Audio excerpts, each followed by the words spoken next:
Treasury Secretary Scott Bessent on Wednesday admitted that a provision in Republicans' One Big Beautiful Bill Act is really a mechanism for allowing the privatization of Social Security.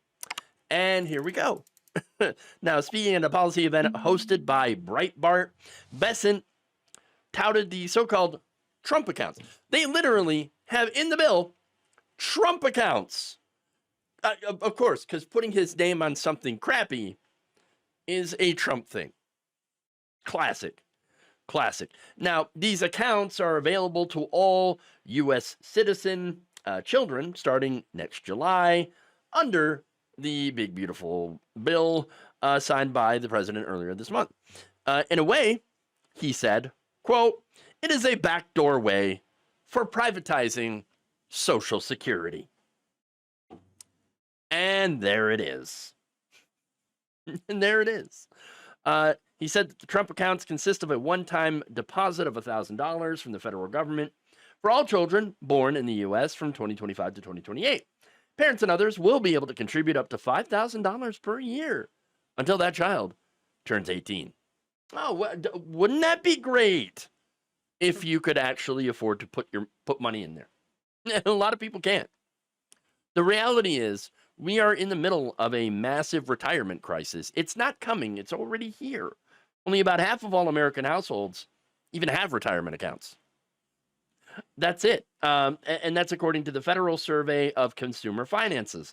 And according to research from labor economist and professor at the New School for Social Research, Teresa Ghilarducci, just 10% of Americans between the ages of 62 to 70 who are retired are financially stable. And that's why you're seeing a lot of people who are retired, who are elderly, going back to work. Most older Americans either are retired and live below the poverty line, or they can't afford to stop working. 1 in 2 people reaching retirement won't have enough, and 1 in 4 seniors are in poverty measured by international standards. Now, of course, you're going to get some idiots that are going to come in and say things like, "Oh, so why did you just save money then? So easy." Yeah, how can you do that if you don't make enough money? How do you do that when the costs for everyday things, housing, food, healthcare, continue to rise? I mean, and this is, wages haven't caught up.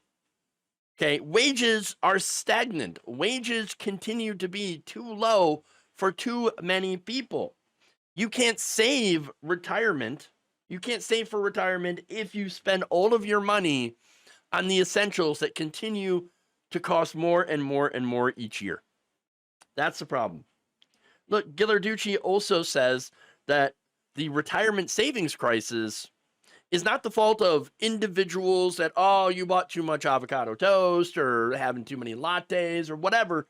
No, it's the main driver of this is the fact that they got rid of guaranteed pensions and switched over to 401ks.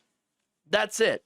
You've got even the CEO of BlackRock, Larry Fink, whose company, by the way, is partly to blame for the rising costs of housing because they're buying up all this single, family housing and turning it around, renting it out, driving up the prices of homes. Even this guy is like, you know what? Maybe that 401k thing ain't so good after all. Maybe it's kind of a bad thing. He pointed out that 4 in 10 Americans don't even have $400 in emergency savings to cover, for example, a car repair or trip to the emergency room, let alone to save for retirement. Maybe once in a decade, he said, the U.S. faces a problem so big and urgent that government and corporate leaders stop business as usual. America needs an organized, high-level effort to ensure that future generations can live out their final years with dignity.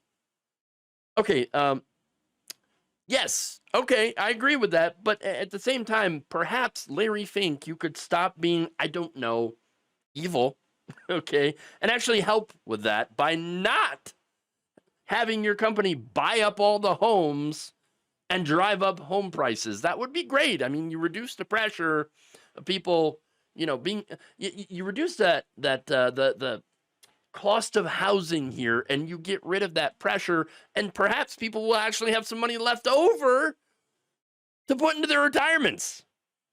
That would help. Lack of affordable housing is one of the biggest reasons why people don't have money for retirement or really anything else. I know you were supposed to, and you get told this by, all these people, who are experts, okay, that are like, oh yeah, money experts, savings experts, whatever. You're not supposed to spend over 30% of your income on housing. That's pretty much impossible for so many people. Look, and you end up with a situation where a lot of people's only income after retirement would be Social Security. But guess what? Social Security, even right now, doesn't pay enough. And thanks to Trump's bill, it's going to run out of money sooner and start paying out less in like 10 years. So that's a crisis that Trump, through his one big beautiful bill, has made even worse. We could fix that by removing the cap, taxing rich people. But there is absolutely no political will in Congress, because they're paid by these same corporations and same rich people. It'll never happen. And so even though the American people love Social Security, they want that cap to be lifted so that rich people can pay more and we can make it solvent for the end of time. But there is no political will because the same people who are paid by these companies refuse to do it. Yeah.